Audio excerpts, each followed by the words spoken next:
May 2025 na, magkano na nga ba ang mga Kawasaki motorcycle? Yan ang ating aalamin ngayon. Tara!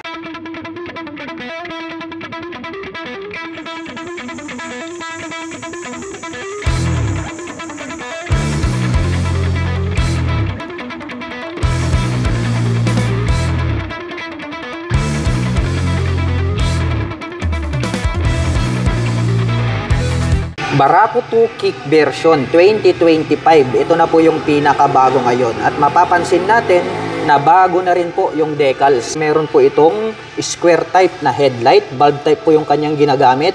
Ganun din po ito pong kanyang mga bilugan na turn signals.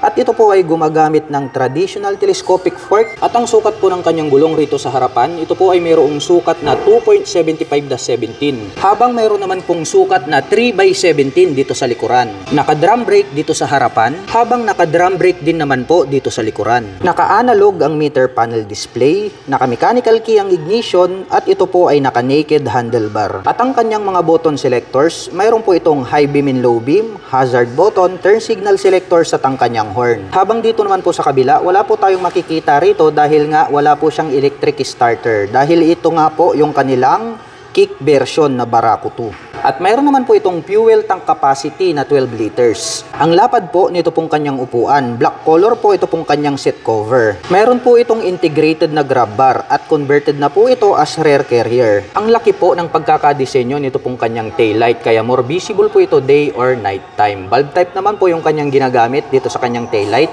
Ganun din po, naka-bulb type din po ito pong kanyang mga bilugan na turn signals. At ito po ay naka 5-speed manual transmission. At gumagamit po ito ng 4 na shock absorber dito sa likuran. Combination po ng silver at black ito pong kanyang pipe. At mayroon po itong single exhaust. At ang Barako 2 po ay equipped ng kick starter. At wala po itong electric starter. At ang presyo ng pinakabagong Barako 2 2025 version na kick ay nagkakahalaga po ito ng 93,500 pesos. At kung gusto mo naman pong kumuha ng hulugan, ay kailangan mo pong mag-down payment ng 7,800 pesos. At mayroon naman po itong 4,808 pesos sa loob po yan ng 36 months. Ito po ang Kawasaki Bajaj RS200. Isa po itong napakalupit na racing bike. Ito po ay semi-big bike. Napakaastig po ng kanyang body and design. Mapagkakamalan mo talaga itong big bike. At isa pa, ito pong kanyang headlight design is very attractive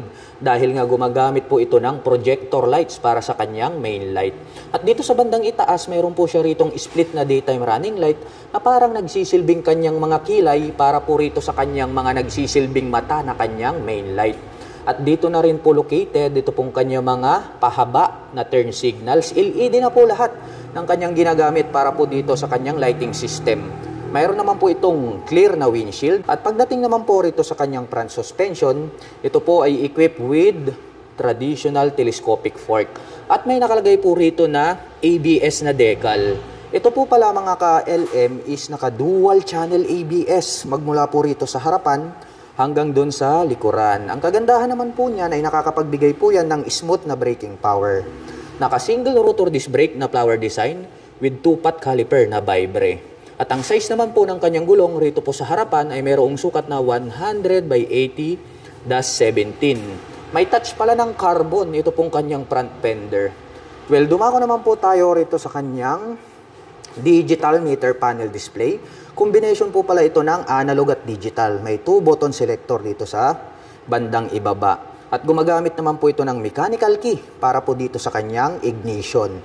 At ito po ay naka-naked handlebar. At napakaastig. Ang laki po pala nitong kanyang fuel tank. May nakalagay naman po rito na 3D emblem na Rouser. At dito po sa bandang ibaba, ito pong kanyang side cover is napakamaskulado ng pagkakadesign. Meron po siya ritong carbon finish na parang arrow, which is very attractive sa ating mga paningin. At ito naman po ay mayroong 6-speed manual transmission. At mayroon po siyang honeycomb design dito po sa kanyang side cover. Ito pong kanyang upuan, napakaganda rin, no? Dahil medyo mas mataas po yung upper part nito pong upuan para po sa ating back rider. And then black color naman po ito pong kanyang seat cover. Mapunta naman po tayo rito sa kanyang swing arm. Square type naman po na metal swing arm yung kanilang ginamit. At ang kanya naman pong rear suspension ay equip po ito ng monoshock absorber na may canister. At ang kagandahan niyan is adjustable po siya. Meron naman pong susian rito na kung saan ay pwede po nating buksan itong upper part nitong ating upuan. At ang kagandahan dito, ito po palang kanyang tail light is nandirito po siya sa kanyang rear fender, which is very unique, no? And then, yung kanya naman pong mga turn signals ay nandirito naman po siya na nakapop up. Ang unique lang talaga is itong kanyang tail light dahil nakahiwalay po siya dito sa bandang puwitan. Nandirito po siya sa bandang dulo.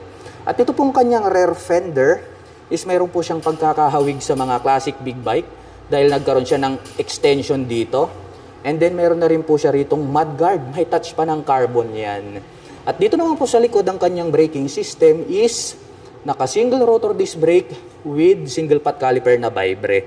At ang sukat naman po ng kanyang gulong, rito po sa likuran, ito po ay mayroong sukat na 130 by 70-17. At very sporty looks naman po ang dating nito pong kanyang exhaust pipe. Black color naman po siya at mayroon naman po itong single exhaust. At ito naman po yung kanyang foot brake, metal naman po yung kanilang ginamit. At ito pong kanyang engine, may naka-intact po dyan na DTSI, triple spark. So gumagamit po pala ito ng triple spark plug, which is napakalupit. Dahil nga tatlo yung sumusunog sa gasolina.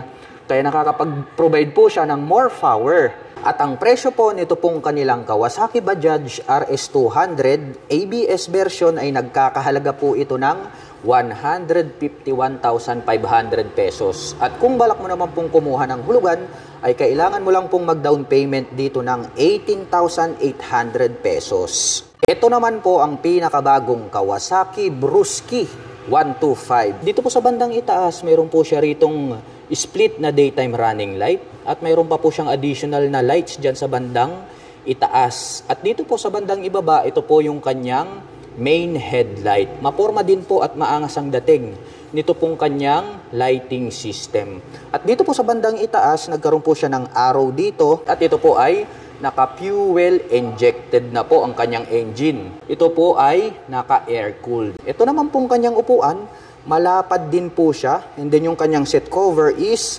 black color po siya. Ito naman pong kanyang grab bar is silver color po siya. Ito po ay gumagamit ng traditional na telescopic fork, silver color.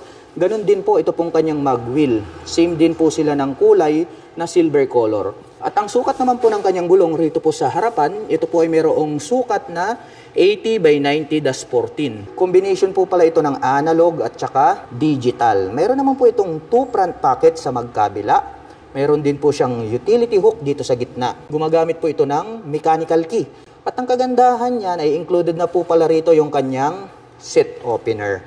Malawak din po itong kanyang footboard. Maganda rin pong pagkakadesign. At ang kagandahan niyan, included na po dito ito pong kanyang turn signals. Ito po pala ay gumagamit ng single shock absorber. Yung coil spring na ginamit is glossy black po siya. At ito po ay mayroong mechanical trailing or drum brake para po dito sa kanyang rear braking system.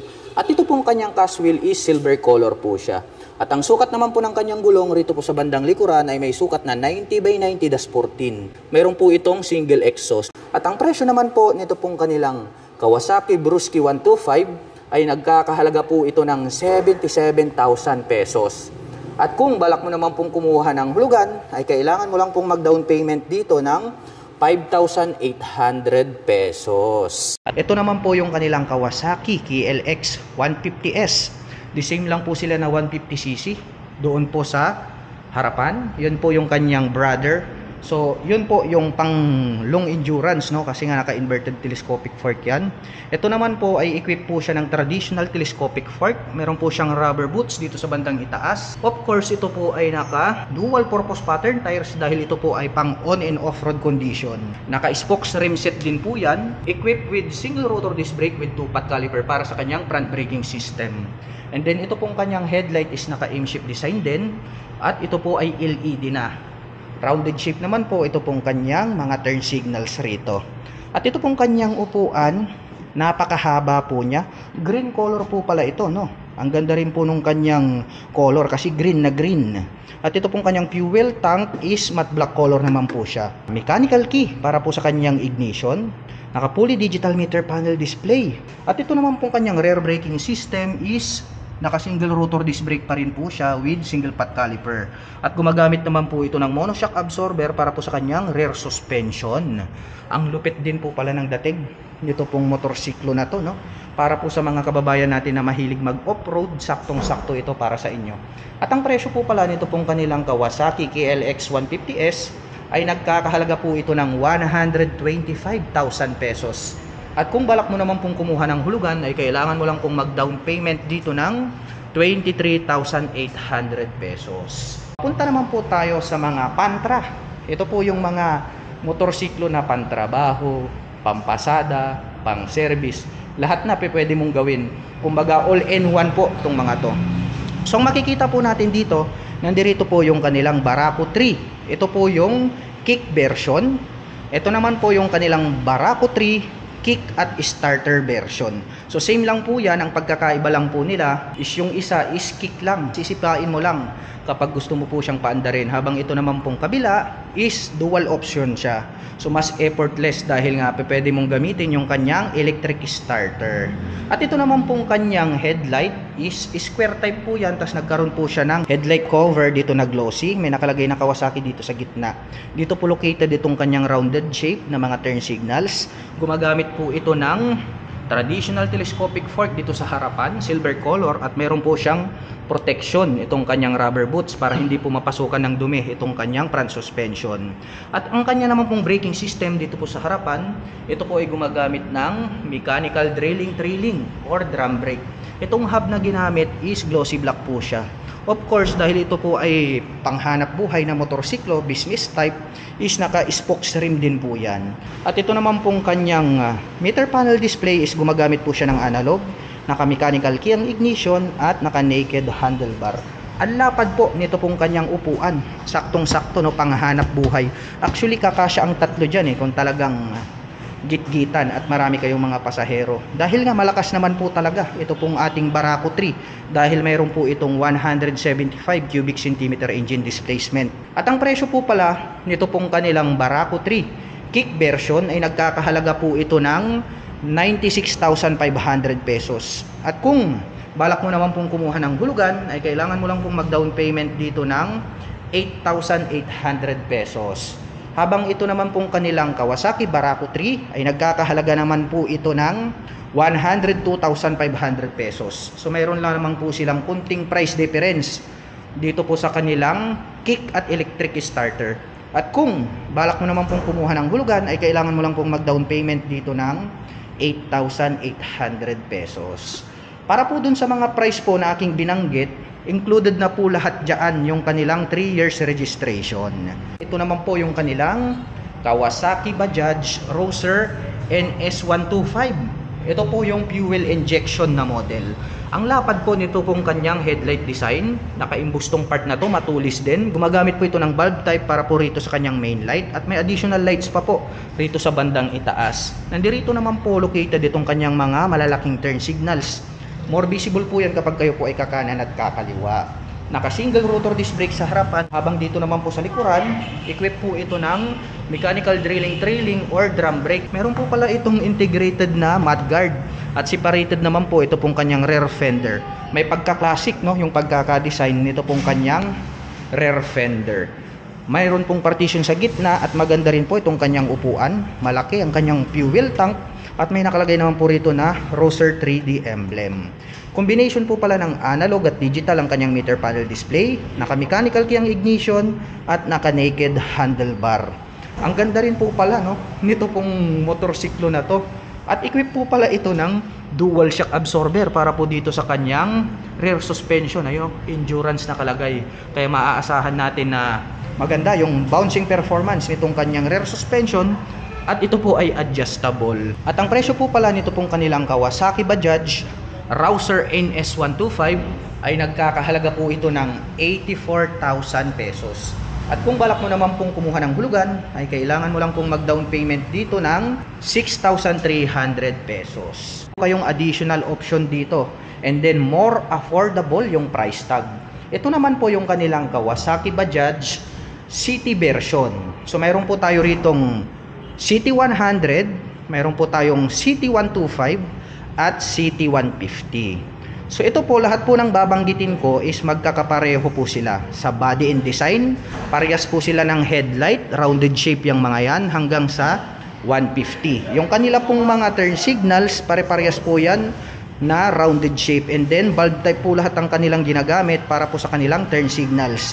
Pare-parehas po silang naka-traditional telescopic fork dito sa harapan. At ang ginagamit po nila para po sa kanilang front braking system ay naka-mechanical drilling or ito po yung tinatawag nila na drum brake hanggang dun sa likuran.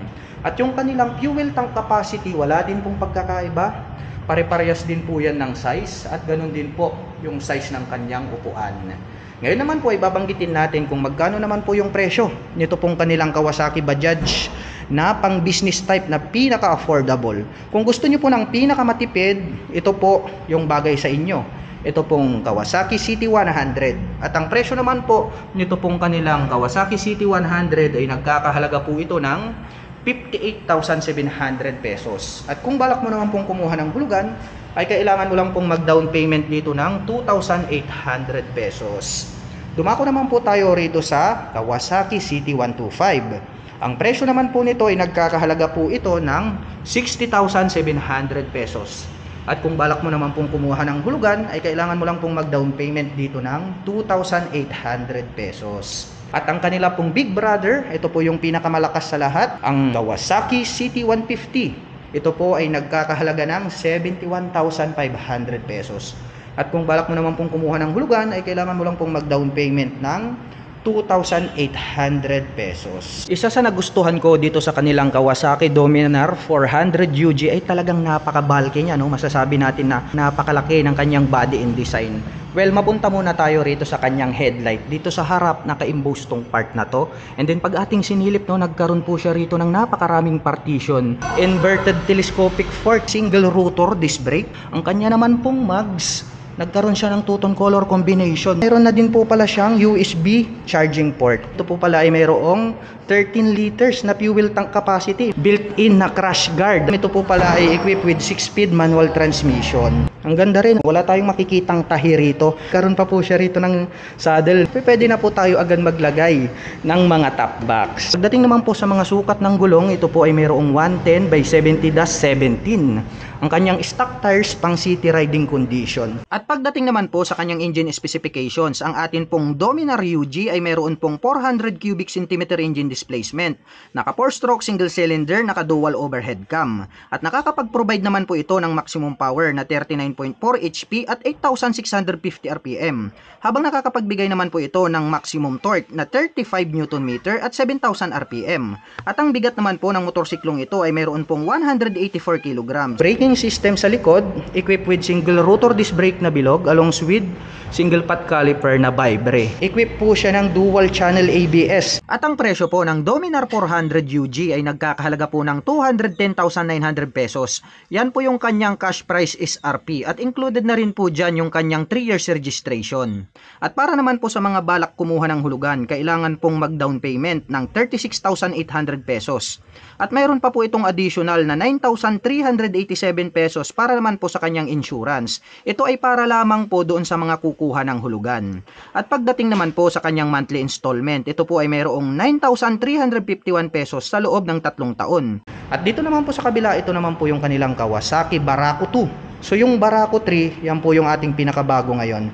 Pero yung iba naman po, mas gusto nila yung Barako 2. Kaya nating to worry about dahil meron po kayong mga option na pagpipilian. Meron po tayong available na Barako 3 and then meron po tayong available na Barako 2. Ito naman pong kanilang Barako 2, wala pong pagkakaiba sa design pagdating po sa Barako 3. Ang pagkakaiba lang po nila rito is ito pong kanilang mga decal.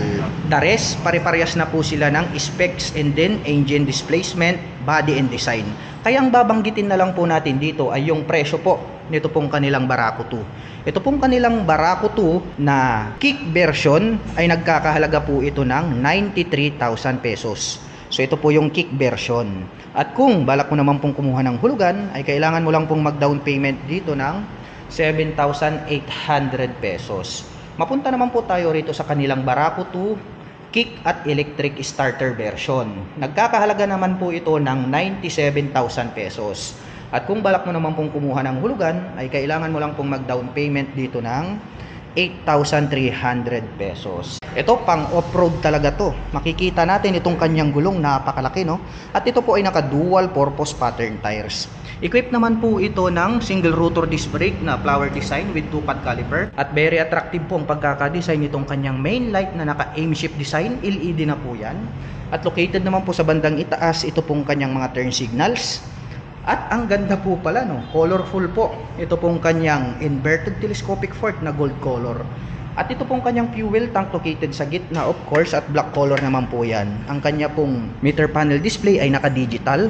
May single button selector dito sa gilid. Naka-mechanical key ang ignition at ito po ay naka-naked handlebar. Pahaba. Ito pong kanyang upuan. May nakalagay naman po rito na Kawasaki. At ito naman pong kanyang rear fender is patulis. Nandito naman po located itong kanyang tail light at ito po yung kanyang mga malalaking turn signals. At ito pong kanyang stock pipe napakahaba. Mayroon naman po itong silver color na head protection guard at mayroon po itong single exhaust. Ito naman pong kanyang gulong rito sa likuran, ayan oh, napakakapal. At gaya nga po ng sabi ko sa inyo, ito po ay naka dual purpose pattern tires dahil nga pang off-road itong motorcycle na to. Equipped naman po ito ng single rotor disc brake with single pad caliper para po dito sa kanyang rear braking system. At gumagamit naman po ito ng monoshock absorber para po dito sa kanyang rear suspension. At ang model po pala nito pong kanilang Kawasaki, ito po yung KLX 150. Mayroon po itong 150 cubic centimeter engine displacement. At ang presyo po pala nito pong kanilang Kawasaki KLX 150 ay nagkakahalaga po ito ng 136,900 pesos.